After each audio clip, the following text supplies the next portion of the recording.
Midnight horror স্টেশনের সমস্ত গল্প শুনতে সাবস্ক্রাইব করুন আমাদের ইউটিউব চ্যানেলে। শুনতে থাকুন আজকের গল্প, লাল রঙের কাপড়।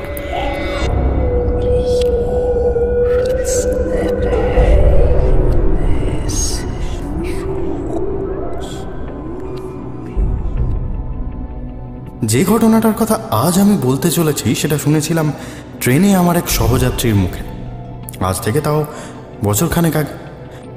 অর্থাৎ ঘটনার সত্যতার গ্যারেন্টি যে শুধু দিতে পারবো না তা নয়, এও আগে থেকে জানিয়ে রাখি যে ঘটনাটা সম্ভবত মিথ্যে। বর্ধমান জেলার কোনো এক জায়গায় হেতমগাছি নামে একটা জায়গা আছে। সেখানে আমার সহযাত্রী ভদ্রলোকের পৈতৃক বাড়ি ছিল এক সময়। যে সময়ের কথা বলছি তখনও হেতমগাছি গেলে সে বাড়িখানা দেখা যেত। আমি নিজে অবশ্য কখনো যাইনি সেখানে, এবং সে বাড়িখানা এখনও অবিকৃত অবস্থায় পড়ে আছে কিনা তাও জানি না। তবে গল্পটা আদ্যপান্ত মনে আছে আমার। গল্পের প্রয়োজনে কিছু রং চড়াতে হয়েছে তাতে, তবে মূল গল্পের তেমন কিছু বদলায়নি। শুনতে থাকুন মিডনাইট হরর স্টেশনে আজকের গল্প, লাল রঙের কাপড়।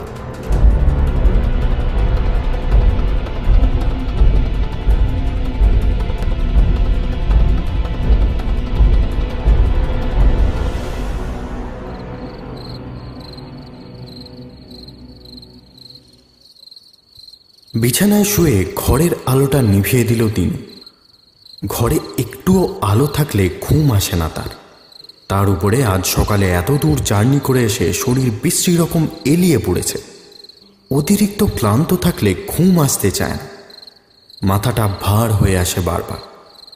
এতক্ষণে ঘরের আলোটা নিভে যেতে খানিকটা স্বস্তি বোধ করল সে।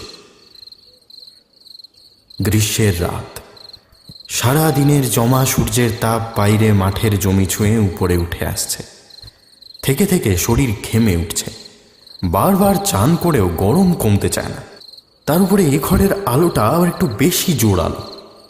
বিছানায় শুয়ে সারাদিনের নানা রকম কথা মনে পড়তে লাগলো তিনুর। বাড়ি থেকে বেরোনো, ট্রেনে ওঠা, হেতমগাছি নেমে একে একে জিজ্ঞেস করে বাড়িটা চিনে বের করা। দিনু শহরের ছেলে, গ্রামের বাড়িতে এর আগে বিশেষ আসেনি। এবার যে এসেছে সেটা অনেকটা নিজের উৎসাহটা কিন্তু এমনি এমনি আসেন।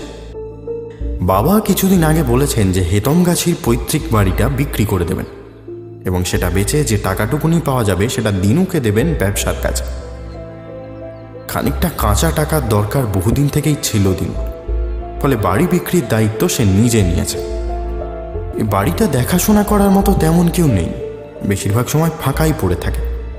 3 তলা পাকা বাড়ি, দিনুর দাদুর নিজের হাতে বানানো। সে সময় হাতে 1 গাদা টাকা ছিল বলে দাদু একরকম গা জোয়ারি করেই বানিয়েছিলেন বাড়িটা। ছেলে কলকাতায় গিয়ে বসবাস শুরু করতে তিনিও সেখানেই গিয়ে ওঠেন। দিনুর ঠাকুমা মারা গেছিলেন তার অনেক আগেই। দাদুর সংসারে ছিল বলতে বছর 5 ছোট একটি বোন। দিনু যতদূর জানে দাদু কলকাতায় চলে আসার মাসখানেক পরে এই বাড়িরই কোনো একটা ঘরে তিনি আত্মহত্যা করেন। আত্মহত্যার কারণটা যে ঠিক কি তা দিনু জানতে পারেনি কোনোদিন। জানলার দিকে তাকিয়ে উঠে বসল দিনু। এর মধ্যে পিঠে কি যেন কামড়ে দিয়েছে। সম্ভবত ঝাড়পোকা আছে বিছানাটায়, অর্থাৎ আজ রাতে আর ঘুম আসবে না। পকেট হাতড়ে চাবিটা খুঁজে নিল দিনু। টর্চটা পাশেই পড়েছিল, সেটা হাতে নিয়ে ঘর ছেড়ে বাইরে বেরিয়ে এলো। সেকালের বাড়ি বলে ঘরগুলো বেশ বড় সড়ো। ঘর থেকে বেরোলেই চৌকো প্যাসেজ, তার নিচে ঠাকুর দালান। একসময় সেখানে বড় করে দুর্গা পুজো হতো। এখন খসে যাওয়া ইট আর যাবতীয় পুরনো ভাঙাচোরা জিনিস দাঁই করে রাখা আছে। টর্চটা একবার সেই স্তূপের উপর বুলিয়ে নিল দিন। একটা বিড়াল সেখানে শুয়ে ঘুমোচ্ছে। টর্চের আলোয় তার ঘুম ভাঙল না। চৌকো প্যাসেজের ধার বরাবর 6খানা ঘরের দরজা, 3 দিকে 2টো করে, আরেকটা দিকে ছাদে যাওয়ার সিঁড়ি, সিঁড়ির পাশেই বাথরুম। প্যাসেজের উপর টর্চের আলো ফেলে দরজাগুলো একবার দেখে নিল দিন। অন্য ঘরগুলোতে বিছানা পাতা আছে কিনা সে জানে না, থাকলেও সেগুলোতেও ছারপোকা থাকার সম্ভাবনা কম না। অবশ্য মাটিতে শুয়ে পড়তে অসুবিধা হয় না তার। তবে এখন বাইরে বেশ হালকা একটা হাওয়া দিচ্ছে। চারপাশে এত উঁচু বাড়ি আর নেই বলে প্যাসেজে দাঁড়িয়েও সেই হাওয়া এসে লাগছে মুখে। খোলা হাওয়ায় তার মনটা ভালো হয়ে গেল। মাঝে মাঝে এখানে কাটিয়ে গেলে মন্দ হয় না। বেশ পুরনো পুরনো একটা গন্ধ আছে। এখনো শিয়াল ডাকে এখানে। সকালে মুরগির ডাকে ঘুম ভাঙবে হয়তো। প্যাসেজ ধরে পায়চারি করতে করতে কি যেন মনে হলো দিন। পকেট থেকে চাবির গোছা বের করে ভালো করে গুনে নিল সে। 6খানা ঘর, অথচ চাবির সংখ্যা 5টা। আর একটা ঘরের চাবি তাহলে কোথায়? বাড়ি থেকে বেরোনোর সময় বাবা তাকে 2 গাছি চাবি দিয়েছিল। তার একটা সদর দরজার আর 1তলার ঘরে। 2তলাটা খোলাই থাকে। 3তলার চাবির গোছাটাই এখন তার হাতে। তো ঘাবড়ে গেল সে। মনে পড়ল ছোটবেলায় একবার বাবার সাথে এ বাড়িতে এসেছিল। সেবারও একটা ঘর কিছুতেই খুলতে চাননি বাবা। কিন্তু সেটা যে ঠিক কোন ঘরটা সেটা দিনুর মনে পড়ল না। এখানে এসে থেকে 3তলায় মাত্র 2টো ঘর সে খুলেছে। চাবিটা হাতে নিয়ে উল্টো দিকের একটা ঘরের সামনে এসে দাঁড়ালো সে। বেশি চেষ্টা করতে হলো না। তালার ভিতর দ্বিতীয় চাবিটা ঢুকিয়ে ঘোরাতেই খুলে গেল সেটা। দরজাটা ঠেলে ঘরের ভিতরটা একবার দেখে নিল দিন। যে ঘরটায় এতক্ষণ সে ছিল তার থেকে এই ঘরটা সেরকম আলাদা না। দরজাটা টেনে আবার বন্ধ করে দিল সে। আর সাথে সাথে একটা অদ্ভুত শব্দ শুনে সে থমকে গেল। শব্দটা এসছে পাশের ঘর থেকে। মনে হলো যেন ভাঙা ইটের উপর দিয়ে কেউ হেঁটে চলে গেল। কয়েক সেকেন্ড চুপ করে দাঁড়িয়ে থাকলো দিন। ও ঘরের চাবিটা এখনো খোলেনি সে। অর্থাৎ সেখানে কারো থাকার কথা নয়। জানলা দিয়ে বিড়াল ঢোকাটা আশ্চর্যের নয়, কিন্তু এত ভারী পায়ের আওয়াজ কি বিড়ালের হতে পারে? ভাবনাটা মাথা থেকে সরালো দিন। এত বড় ফাঁকা বাড়ি, হয়তো নিজেরই পায়ের আওয়াজের প্রতিধ্বনি শুনেছে। দিনুর বয়স 30-এর কাছাকাছি। সুঠাম বলিষ্ঠ চেহারা। ভূত বা চোর ডাকাত কোনো কিছুকেই সে ভয় পায় না। ধীরে ধীরে দরজার কাছে এগিয়ে এলো সে। এতক্ষণে আওয়াজটা আর হয়নি। দরজার বাইরে পা দিয়ে আওয়াজ করল দিন। এখন আর প্রতিধ্বনি শোনা যাচ্ছে না। কে ওখানে? গলাটা একটু উপরে তুলে জিজ্ঞেস করল দিন। কোনো উত্তর নেই। ছিঁচকে জোর যদি হও তো এবেলাই পালিয়ে যাও। কথাটা বলে নিজেই হেসে ফেলল সে। চোরের নেওয়ার মতো কিছু এ বাড়িতে থাকার কথা না। থাকলে এতদিন আর কিছুই পড়ে থাকতো না। দরজার উপর একবার হাত রাখল সে। পকেট থেকে চাবির গোছা বের করে সব কটা চাবি মিলিয়ে দেখল।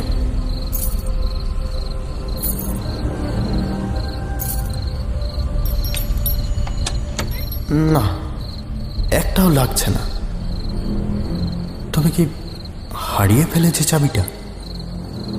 দিনুর মনে হলো একটা চাপা কৌতূহল তার মনে দানা বাঁধছে। হয়তো এই ঘরেই দাদুর সেই বোন আত্মহত্যা করেছিলেন। সে না হলেও আজ 70 বছর আগের কথা। তারপর থেকে নিশ্চয়ই বহুবার খোলা হয়েছে ঘরটা। তাহলে আজ এভাবে আটকে রাখার কারণ কি? পকেট থেকে মোবাইল বের করে দেখল সে। রাত 11:30 বেজেছে। এতক্ষণে বাড়িতে ঘুমিয়ে পড়েছে সবাই। ফোন করে জাগানো উচিত হবে না। অথচ যত সময় যাচ্ছে দিনুর মনটা ততই অশান্ত হয়ে উঠছে। কি এমন আছে ঘরে যে সেটা বন্ধ করে রাখতে হয়? আচমকা একটা জিনিস খেয়াল হলো দিনুর। অন্য দরজাগুলোর তুলনায় এ দরজাটা নতুন। অর্থাৎ কিছুদিন আগেই পুরনো দরজা ভেঙে ফেলে নতুন দরজা লাগানো হয়েছে। ছিটকিনির গায়ে তালা লাগানো আছে, তার থেকে একটু উপরেই দরজায় আরেকটা কি হোল। ধীরে ধীরে ব্যাপারটা মাথায় ঢুকলো তার। নতুন দরজার চাবিটা তাহলে দিতে ভুলে গেছেন বাবা, অর্থাৎ দুখানা চাবি না পেলে খোলা যাবে না ঘরটা। হতাশ হয়ে দরজার সামনে হাঁটু গেড়ে বসে পড়ল সে। আর বসতেই চোখে পড়ল ঘরের ভিতর থেকে কি হোল দিয়ে একটুখানি চাঁদের আলো আসছে, খুব সরু ফুটোটা। তাও আজ পূর্ণিমার রাত বলে ঝলমলে চাঁদের আলো ছড়িয়ে আছে বাইরে। দরজার উপর দুটো হাতে ভর দিয়ে কি হলে চোখ রাখল দিন। ঘরের ভিতরে একটা জানলা চোখে পড়ল, সেখান দিয়ে চাঁদের আলো ঢুকছে। ঘরের একটা ছোট অংশ দেখা যাচ্ছে তাতে। জানলায় পুরনো দুখানা পর্দা ঝোলানো আছে, হাওয়াতে অল্প অল্প দুলছে সেগুলো। দেওয়ালের বাকি অংশের উপর রূপালি চাঁদের আলো পড়ে বেশ মসৃণ দেখাচ্ছে। একটা পেয়ারা খেয়াল এসে চেপে ধরল দিনুকে। তার বারবার মনে হতে লাগলো ঘরে এখনো কেউ থাকে, হয়তো ঘরেরই আশেপাশে কোথাও আছে। দরজায় দুবার টোকা দিল সে।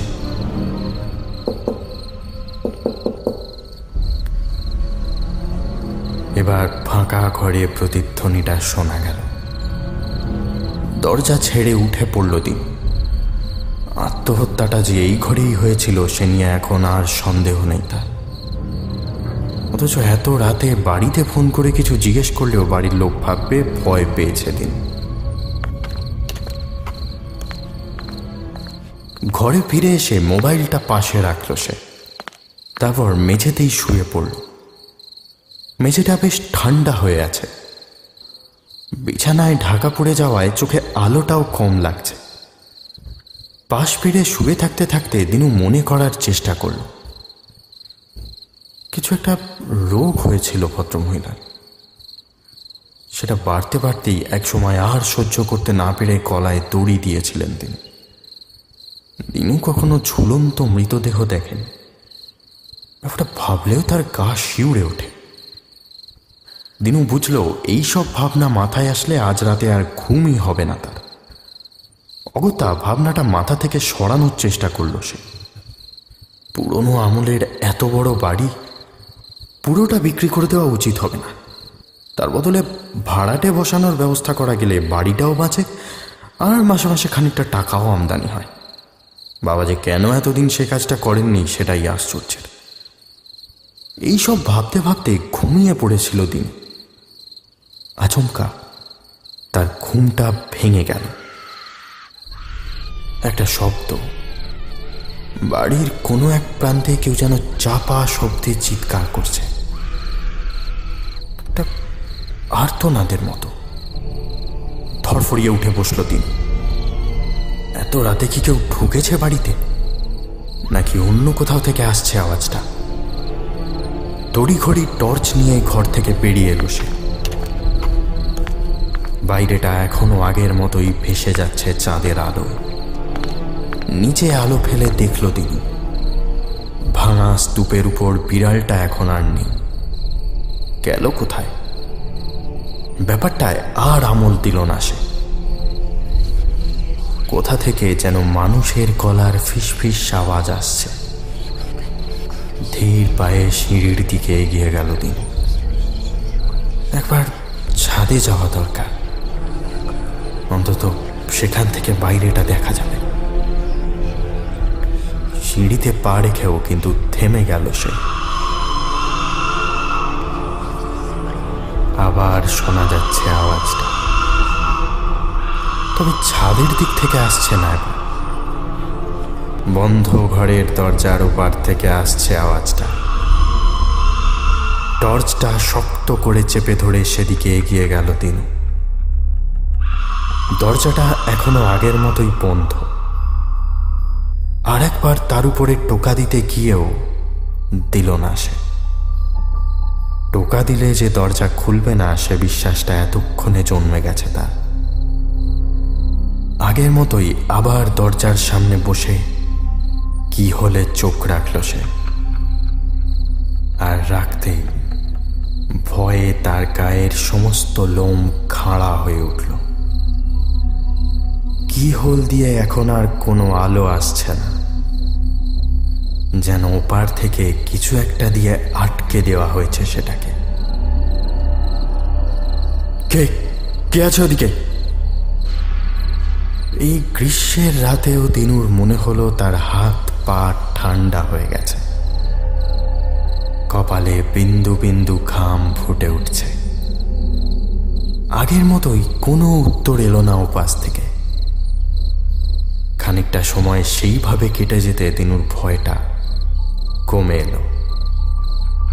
টর্চটা জেলে কি হোল থেকে একটু দূরে সেটাকে ধরল সে। ভালো করে তাকিয়ে বুঝতে পারল দরজার উল্টো দিকে কেউ একটা লাল রঙের কাপড় ঝুলিয়ে দিয়েছে, যেন কি হোল দিয়ে যাতে কিছু না দেখা যায় সেই জন্যই কেউ আটকে দিয়েছে সেটা। তবে কি ঘরটায় অন্য কেউ আছে? দিনু একটু আগে কি হোল দিয়ে উঁকি দিয়ে গেছে, সেটা কি তার চোখে পড়েছে? তাই ঝুলিয়ে দিয়েছে লাল কাপড়টা। কিন্তু তাহলে সে আর্তনাদটা করছিল কে? দিনু ভূতে বিশ্বাস করে না। এখন অবধি যা সমস্ত ঘটনা ঘটেছে তার ব্যাখ্যা নেই তার কাছে, কিন্তু তাও ভয় পেল না সে। মাটি থেকে উঠে পড়ে আবার নিজের ঘরে ফিরে এলো।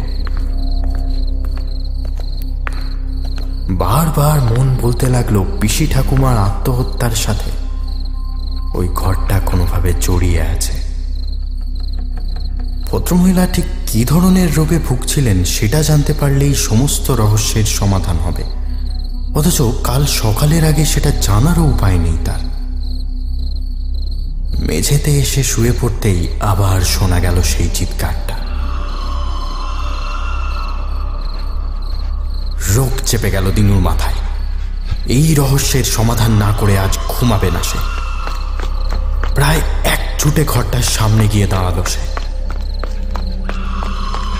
এখনো আলো ঢুকছে না কি হোল দিয়ে। দরজায় জোরে জোরে ধাক্কা দিল সে। কে তুমি? ফাঁকা ঘরে প্রতিধ্বনিত হতে লাগলো চিৎকারটা। দরজায় কান রাখল দিনু। ফিস ফিস করে কি যেন শব্দ হচ্ছিল এতক্ষণ। এবার সেটা থেমে গেল। আবার শুনতে পাওয়ার আশায় দরজায় কান রেখে সেকেন্ড গুনতে লাগলো দিনু। বারবার মন বলতে লাগলো এক্ষুনি কিছু একটা শব্দ শোনা যাবে ওপাশ থেকে। 1 2 3 4 5।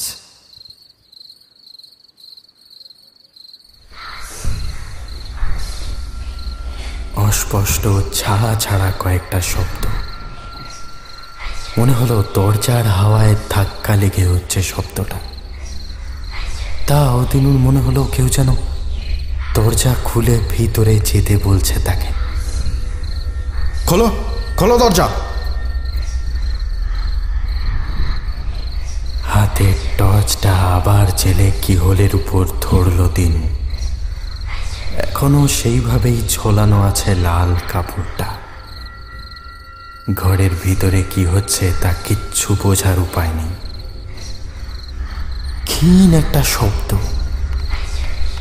আগের থেকে অনেকটা আলাদা। দিনুর মনে হলো ঘরের ভিতরে একটা ফাঁসির দড়ি ঝোলাচ্ছে কেউ। ঝুলন্ত দড়ির মচমচ আওয়াজ আসছে ভিতর থেকে।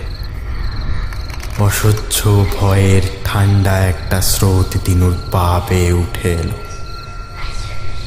ঘরের দরজার বাইরেই একটু একটু করে জ্ঞান হারিয়ে লুটিয়ে পড়ল সে।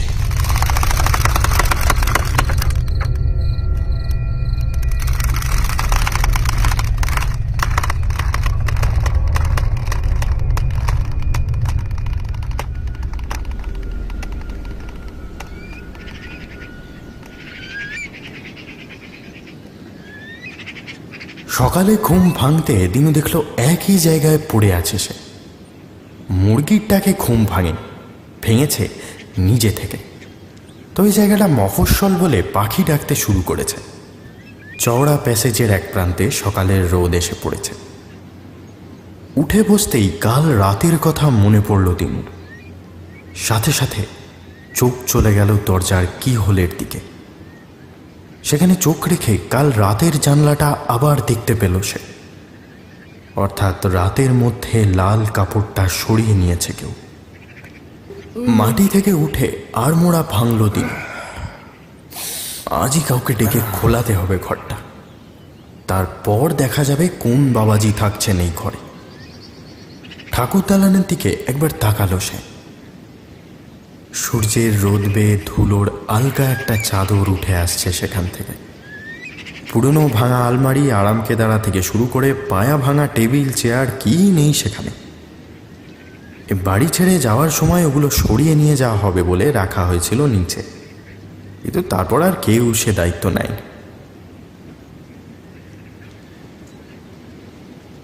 ঘরে এসেই সবার আগে ফোনটা চোখে পড়ল দিনু।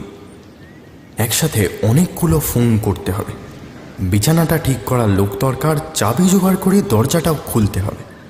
তবে সবার আগে বাড়ির নম্বরটাই ডায়াল করল দিনু। বার তিনেক রিং হবার পর বাবাই ধরল ফোনটা। কিরে, কাল ভালো ঘুম হলো তো রাতে? হ্যাঁ, ভালোই হলো, তবে বিছানাটায় ছাড় পোকা আছে। সে কিরে, সব কটা ঘরে? কি জানি, সব ঘরের চাবি তো দাওনি। সব ঘরেরই? কথাটা বলতে গিয়েও থেমে গেলেন তিনি। তারপর কয়েক সেকেন্ড চুপ করে থেকে বলেন, ও ঘরটা খুলে আর কি করবি? ওখানে কিছু নেই। তাহলে নতুন দরজা লাগালে কেন? উপাস থেকে কোনো উত্তর আসে না। দিনু আবার জিজ্ঞেস করে, ছোটবেলায় যখন তোমার সাথে এসেছিলাম তখনও ঢুকতে চাওনি ওখানে, মানে ব্যাপারটা আবার খুলে বলবে? ব্যাপার আর কি, একটা দুর্ঘটনা ঘটে গেছে তো ওখানে, তারপর থেকে দরকার না পড়লে আর এমনিতেই খোলা হয় না। মানে তোমার পিসি মারা যাওয়ার পর থেকে? হ্যাঁ। তো উনি ঠিক কি করে মারা গেছিলেন বলতো? এখন আবার ওসব শুনে কি লাভ? বাড়ি আয় না হয় তারপর। না না না, এখনই বলো। ওই কিছু একটা রোগ হয়েছিল পিসি, চোখের রোগ। মানে দিন দিন একটু একটু করে লাল হয়ে যাচ্ছিল চোখটা। ভয়ানক জ্বালা করতো, যন্ত্রণা করতো, ছটফট করতেন। তো ওই ঘরটাতেই স্বেচ্ছাবন্দী হয়ে থাকতো পিসি, ডাকাডাকি করলেও বাইরে আসতো না। শেষের দিকে তো এমন অবস্থা হয়েছিল যে ওই টকটকে লাল চোখ একবার দেখে ফেললে ভয়ে আর রাতে আমার ঘুম আসতো না। তো তারপর? এক সময় ডাক সাইডে সুন্দরী ছিলেন, অথচ তখন আর মুখ অব্দি দেখাতে পারতো না কাউকে। তো চোখের রংটা ওরকম হয়েছিল বলে কিনা জানি না, কিন্তু ওই লাল রংটা একদম সহ্য করতে পারতো না পিসি। ঘরের ভিতরে লাল রঙের যা কিছু ছিল সব ছুঁড়ে ফেলে দিয়েছিল। শেষের দিকে ফ্রাস্ট্রেটেড হয়ে গেছিল, যন্ত্রণায় মনে হয় মাথাটাও খারাপ হয়ে গেছিল, হিংস্র হয়ে উঠেছিল। তারপর একদিন। কথাটা আর শেষ করলেন না তিনি। ফোনটা রেখে দিয়ে বিছানার উপর বসে পড়ল তিনি। এই ঘটনার সাথে কাল রাতের ঘটনার কি সম্পর্ক সেটাই মাথায় আসছে না। কাঠের মিস্ত্রিকে ফোন করতে যাচ্ছিল তিনি, কিন্তু তার আঙুলটা থেমে গেল। বাবার বলা কয়েকটা কথা তার মাথার ভিতর স্পষ্ট হয়ে উঠছে। লাল রঙের কোনো জিনিস ঘরে রাখতেন না তিনি। তাহলে কাল রাতে কি হোলের ওপারে যে লাল কাপড়টা সে ঝুলতে দেখেছে, সেটা কাপড় নয়। দিনুর হাত থেকে ছিটকে পড়ল ফোনটা।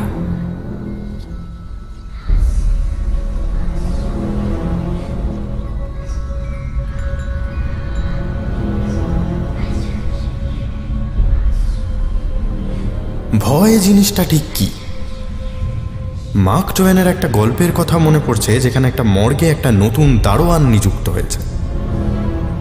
তো মর্গের যে পুরনো দারোয়ান, সে নতুন দারোয়ানকে ঘুরে ঘুরে দেখিয়ে দিচ্ছে বিভিন্ন জায়গা। যে ঘরে মৃতদেহদের শোয়ানো থাকে সেখানে এসে নতুন দারোয়ান দেখলো যে একটা অ্যালার্মের সুইচ লাগানো আছে। তো সে পুরনো দারোয়ানকে জিজ্ঞেস করলো যে এখানে তো সবাই মৃত, এখানে অ্যালার্মের সুইচ কি হবে? তাই শুনে পুরনো দারোয়ান বলল যে বলা তো যায় না কখন কে জেগে ওঠে। ভেবে দেখুন, আমরা সবাই ওই নতুন দারোয়ানের মতো। আমরা সবাই তাকিয়ে আছি সেই অ্যালার্মের দিকে, এখনো অবধি বেজে ওঠেনি সেটা। আমাদের সাথে যোগাযোগ করতে হলে ইমেল করতে পারেন আমাকে shayok@mhstation.com বা দেবজানি@mhstation.com এই ঠিকানায়। শুনছিলেন মিডনাইট হরর স্টেশনের গল্প লাল রঙের কাপড়। সবাই ভালো থাকবেন। শুভরাত্রি।